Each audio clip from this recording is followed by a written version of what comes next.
Okay, so today we're going to go over the tangent and velocity problem. Now this is the beginning of the big ideas of calculus. This is what actually Leibniz and Newton got into a gigantic argument about, because they both basically discovered it at the same time. So we're going to talk about the difference between a tangent and a secant line. So a secant line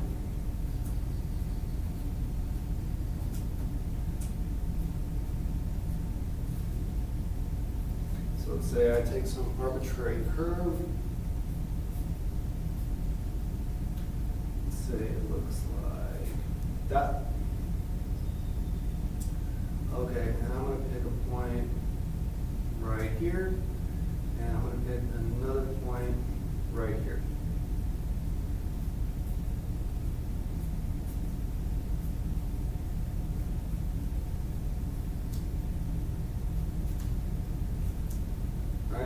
Now I'm going to call this point A. I'm going to call that point A plus H. I will call the height of this one F of A, and the height of the next point F of A plus H. Okay, I don't know what's going over the line there, but I get the idea. Okay. Now the slope of this line. Slope. The normal way we remember it from college algebra or from high school is going to equal y2 minus y1 divided by x2 minus x1. So that's just rise over run, right? So, but let's use this notation that we're actually using right here. So this would equal f of A plus H minus f of A, now divided by A plus H minus A. Okay, and the A's on the bottom will cancel each other out, so let's just go ahead and do that. And so this is going to equal f of A plus H minus f of A divided by H. Okay, so what this is known as right here is the difference quotient.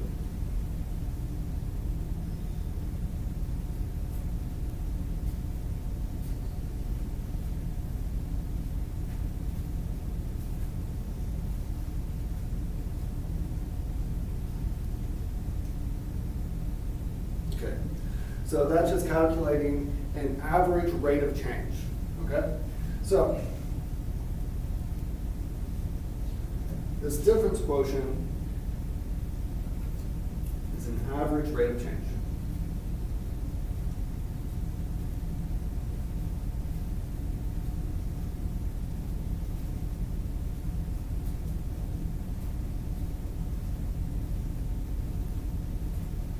Okay, so an average rate of change is, it's something that can be calculated. You just need to know an event at one point in time, event later in time, and the amount of time that elapsed over that time period, okay? But what Newton and Leibniz got into an argument about was, well, what happens if you let H go to 0? Meaning that if you took the secant line and started saying, okay, well, let me just move these points closer together.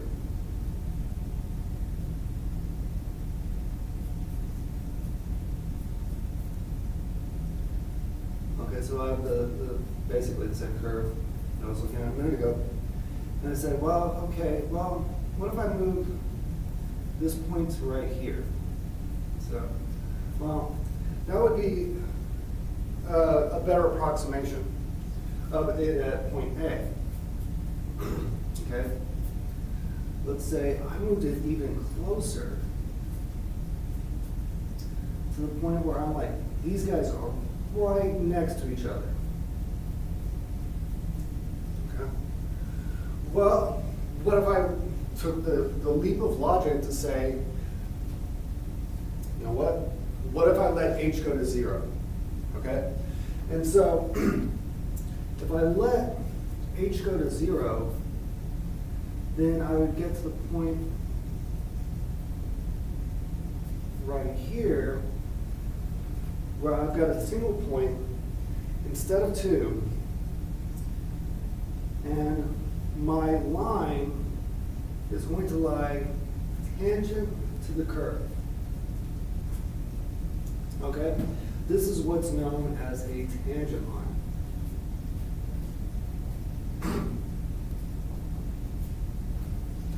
So a line that is going to be lying tangential to the curve and have the exact same slope of the curve at that point right there. Okay? So how do we actually get to this? Well, the problem with it is, when we're looking at this tangent line, its slope should be represented by this. But we want h to go to 0. Okay? In mathematics, you cannot divide by 0. Okay? So this was a major problem that they were dealing with at that time. So how can we actually justify that we're going to let just h be 0? Well, instead of letting h just be 0, we're not plugging 0 into this thing. We're going to take a limit. And we're going to say, well, as I become infinitely close to 0, what is the actual slope of this curve? And so Newton, I always get these confused. I believe Newton called them like fusionals, and Leibniz called them infinitesimals. And this created a rift between British mathematics and the mainland Europe mathematics.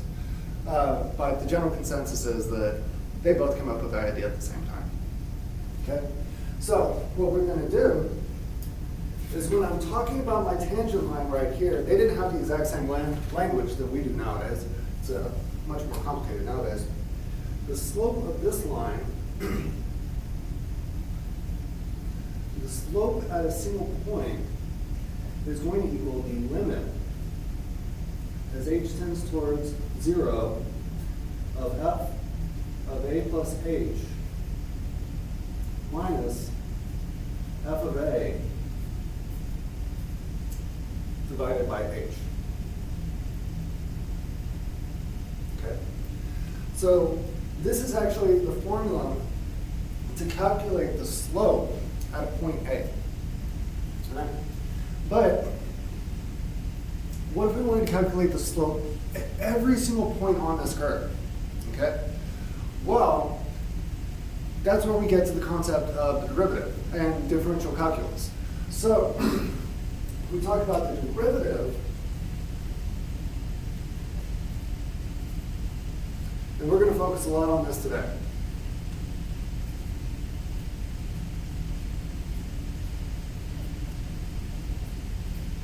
This would be f prime of x. People have different notations.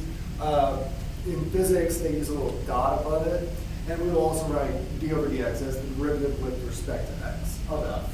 Okay? Well, what does the derivative actually do? The derivative calculates the slope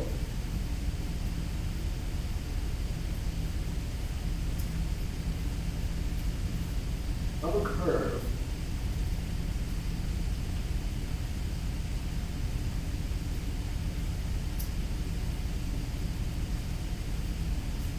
at any point. Well, as long as it's defined.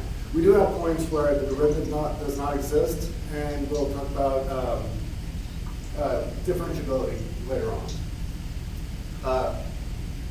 Please silence yourself because I can hear you and it's getting recorded.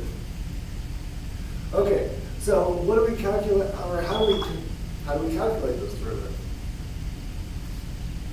Okay, that's going to be f prime of x is going to equal the limit as h tends towards 0.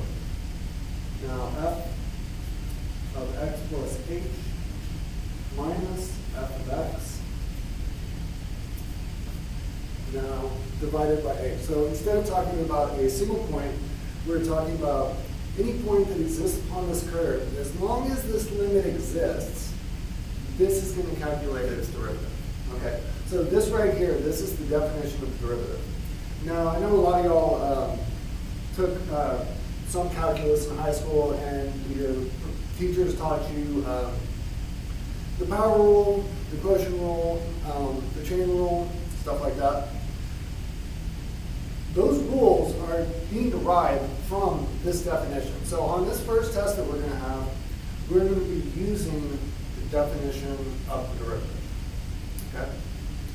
So before I move onwards to we're actually calculating this thing, let's have a moment and examine a problem that is an average rate of change. Okay? So this is an old problem that I wrote 6 years ago. An average rate of change. Let's talk about the change in distance divided by the change of time. Okay? So if I'm saying an average rate of change,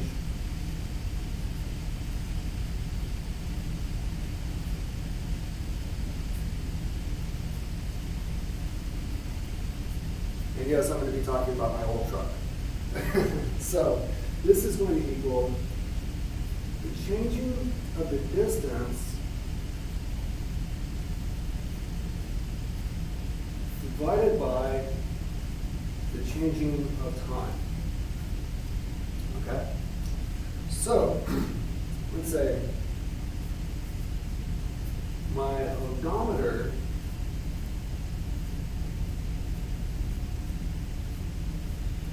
reads 220,000 miles.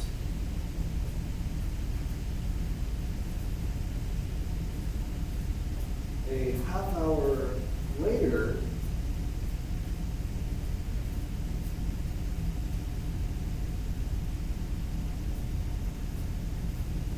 it reads 220,045 miles. Okay? So, what is my average speed?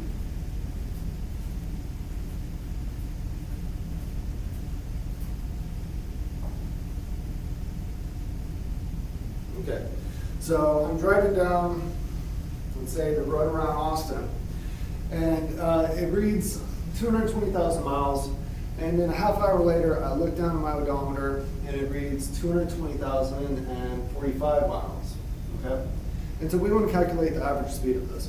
Now, as college students, I'm sure most of you drive, so you can kind of look at this problem and say, well, I mean, you drove 45 miles in a half hour, so you're driving 90 miles an hour. Well, how would we put this as a mathematical expression? What we're going to do is we're going to use the that difference quotient that I was talking about. So, you know, we'll change this to d's instead of f's just because it's talking about distance. So my difference quotient will be d of t plus h minus d of t now divided by h. Now don't get hung up on the fact that I switched from f's to d's. It's just a letter that's going to represent something. So my distance at a later point in time minus my distance at the earlier point in time divided by the amount of time that I was driving. Okay? So what would this equal? That would equal 220,045 miles minus 220,000 miles. And the amount of time that it took me to drive that 45 miles, it took a half hour. Okay? So my h is the amount of time it took. Okay. So that would equal, right now, 45 divided by 1/2, which would equal 90 miles per hour. So the difference quotient is going to tell us my average speed over that time period. Now the question becomes, was I driving 90 miles an hour that entire time? No. I mean, well, theoretically you could have been. But you could have been, I mean, your car is not, or truck is not that consistent. So you can speed up, you can slow down. I could have been driving 100 miles an hour at one point. I could have been driving 80 miles an hour at some point. And it just averaged out that it came out to be 90 miles per hour. That's what's known as an average rate of change, just sampling this point in time versus another point in time and dividing by the amount of time that's passed. Now, when we talk about an instantaneous rate of change, then we're asking, what is the velocity at any instant? So that's when you actually look down at your speedometer and say, right here at this moment, I'm driving 88 miles an hour, okay? But how would we calculate something like that? So this is just going to be an average rate of change. And even when you look at your speedometer, it's averaging it. It's not actually giving you an instantaneous rate of change because it's being calculated through the car. So let's look at another problem where we're not talking about a consistent speed, okay? Let's say I was accelerating, all right? So we'll change measurements a little bit and go into meters. So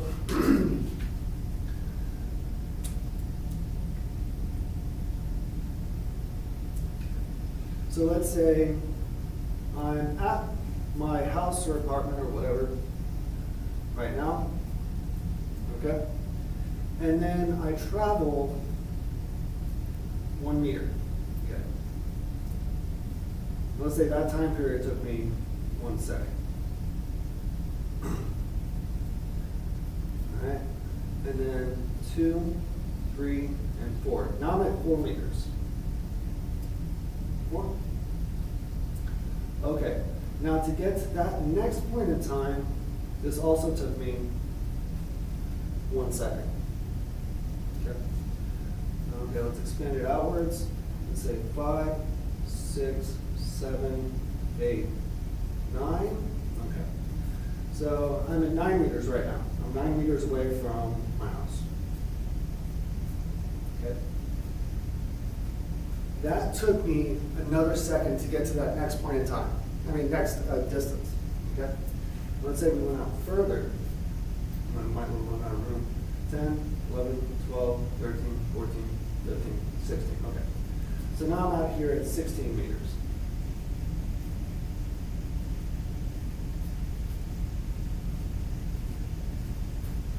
And that also took me 1 second. So it should be obvious from this picture that I'm accelerating. I'm going faster. Okay? So now we have to think of, can we find a function that would actually represent what's going on in this picture? Okay, so, well, let's start by, let's make a table. And let's look at our points and try to figure out, can we actually represent this as a function? Okay? So, we have time and distance as a function of time. Okay. So now, at 0 seconds, I'm still at my house. Okay? After 1 second, I'm 1 meter from my house. Okay? Now, after 2 seconds, I'm 4 meters from my house. After 3 seconds, I'm 9 meters from my house. And after 4 seconds, I am 16 meters from my house. Okay, so this is a table representing the time and distance as a function of time. Okay, now look at this table and try to think, what is the relationship that is going on right here? Like, how would distance as a function of time be manipulated the actual time periods? Okay, well, 0 matches to 0, 1 matches to 1, 2 matches to 4, 3 matches to 9, 4 matches to 16. Everything's squared. Right?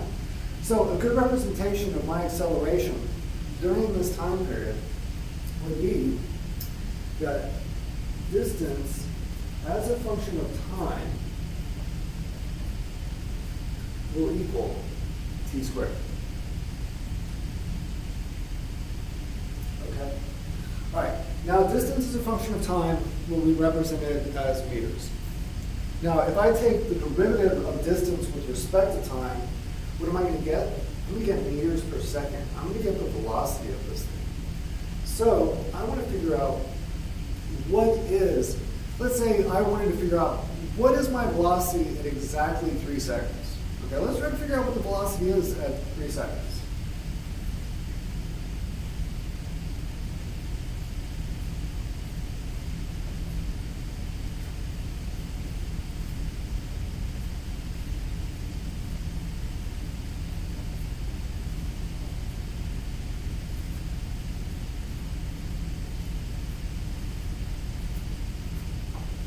Okay? So I'm not asking about an average rate of change at this point.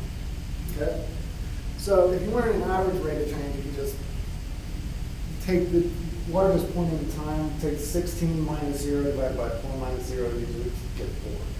But that's not the velocity at a single point of time. It's not an instantaneous rate of change.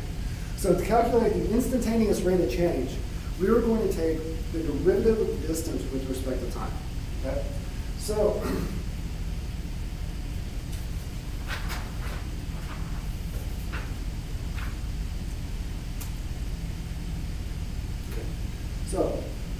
we're looking for v of t. Let's see how I represent this before I use the prime symbol. I'm going to guess. Okay, so that's going to be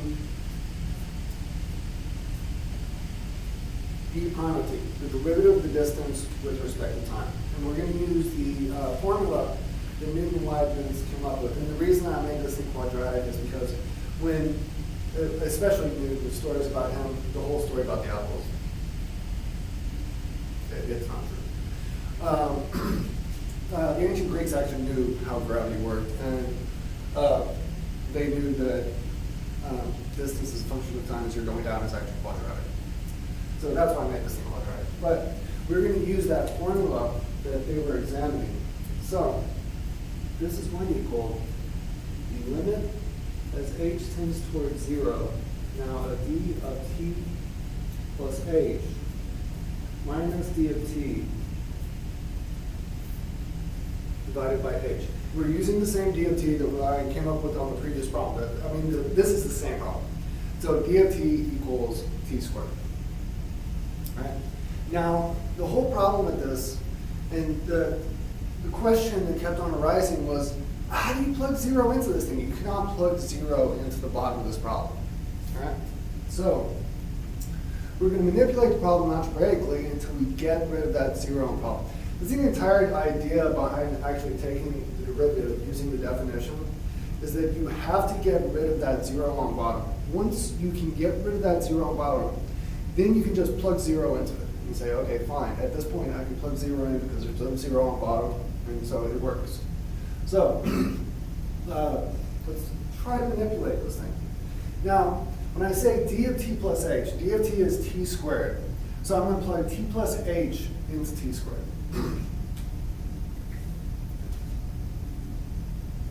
So that's going to equal the limit as h tends towards 0.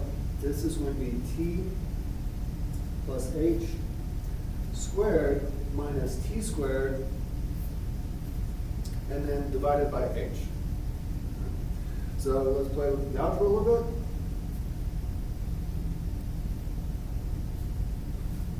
That's going to be t squared plus 2, now th, plus h squared minus t squared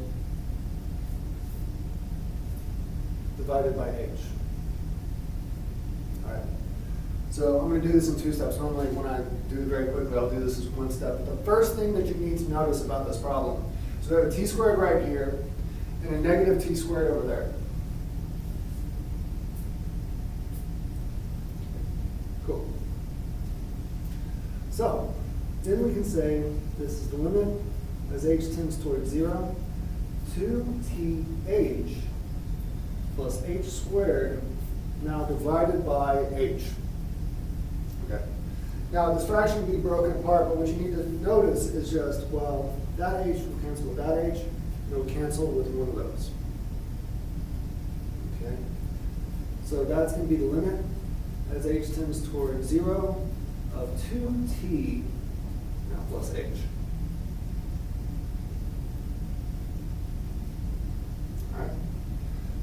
So we've eliminated the h on the bottom of the problem. Now that we've eliminated the h on the bottom of the problem, we can just go ahead and plug 0 into where h is inside of this problem. And this is going to come out to being 2t. Okay? So what is that telling me? That's telling me that my velocity as a function of time is equal to 2t. All right? And so the question that I was asking earlier, well, what is the velocity at 3 seconds? Well, that's just going to be 2 times 3, which is going to be 6 meters per second. So calculating the average velocity was not accurate to put, the average speed was not accurate to predict the velocity at any point in time, because what's going on is we're accelerating. Okay. Well, okay. Well, why don't we try to calculate the acceleration of this car as a function of time? Okay. So when you take a derivative of distance with respect to time, it throws an extra time unit down onto the bottom of the problem. Okay, so that's why it becomes meters per second. Now, when I try to calculate the acceleration of this problem, I'm taking another derivative with respect to time. And so what am I going to get? I'm going to get meters per second squared. Okay, so let's try to calculate that one. So we're going to start right here with our v of t, which is going to equal 2t.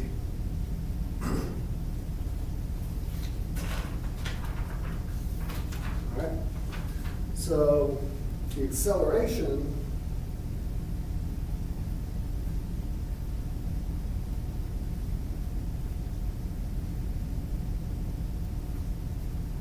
now this is going to be a of t will equal v prime of t, which is going to equal the limit as h tends towards 0 of v of t plus h minus v of t divided by h.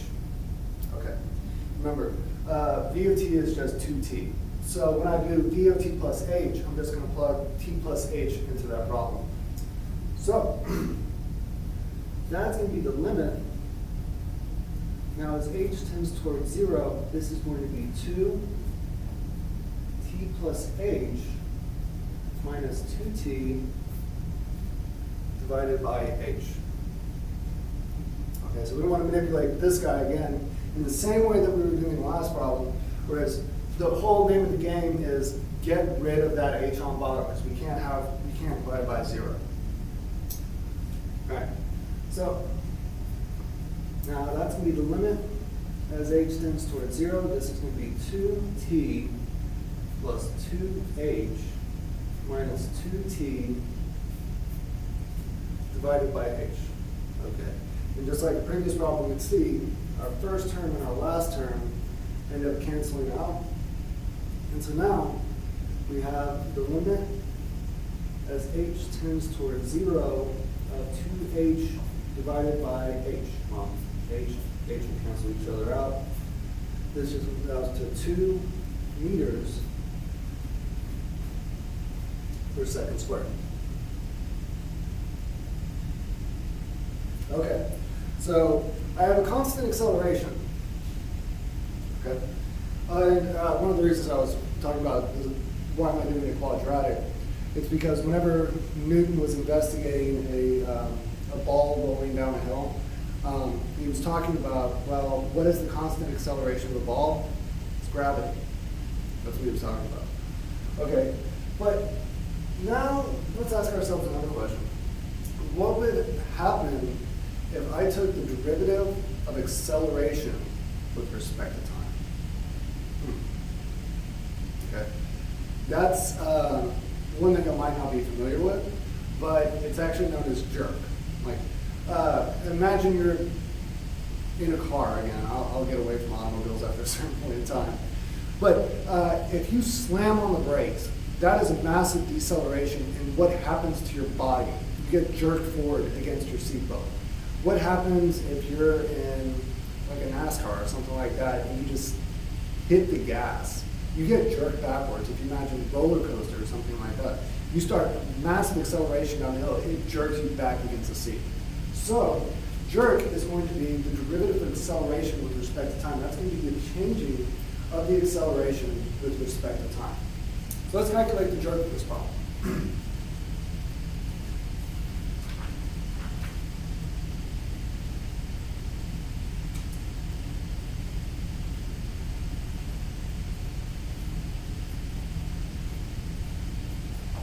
So the jerk.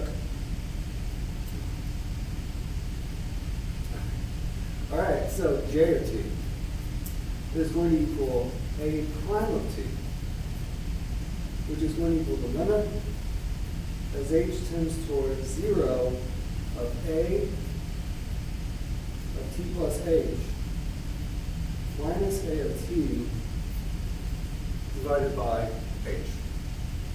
Okay. And normally when I put this problem on a test, for some reason it is like one of the most missed ones. Because basically people want to plug some type of h inside of here. But in the previous page that we were doing, we said that the acceleration is a constant. The acceleration is 2 meters per second squared. So it doesn't matter at what point in time you're at, the acceleration is 2 meters per second squared. Okay? So this will equal the limit as h tends towards 0, okay, A of t plus h is 2. It's always 2. A of t is also 2. And it's divided by h. So the limit as h tends towards 0, this is 0 divided by h. Now, remember, what we're talking about is saying we want a number that is getting incredibly close to 0. Okay? We're not saying we're just plugging 0 into this problem. So if we have an insanely small number that is approaching 0, well, it's still going to be a number. So 0 is still 0. And so this whole thing is 0. Okay? And well, meters per second cubed. Because every time you take a derivative with respect to time, you're going to add another time unit down to the bottom of the problem. So since the distance as a function of time was t squared, it's a quadratic, okay? If I take its derivative with respect to time, what did I get? I got velocity, which was 2t, which is linear. And then, okay, well, then I took its derivative with respect to time again, and I got the acceleration, which is a constant, okay? And now imagine you have a constant function 2, okay? It's just a straight line. So if you try to calculate the slope of that thing, you're just going to get 0. So that's how we calculate velocity, acceleration, and jerk.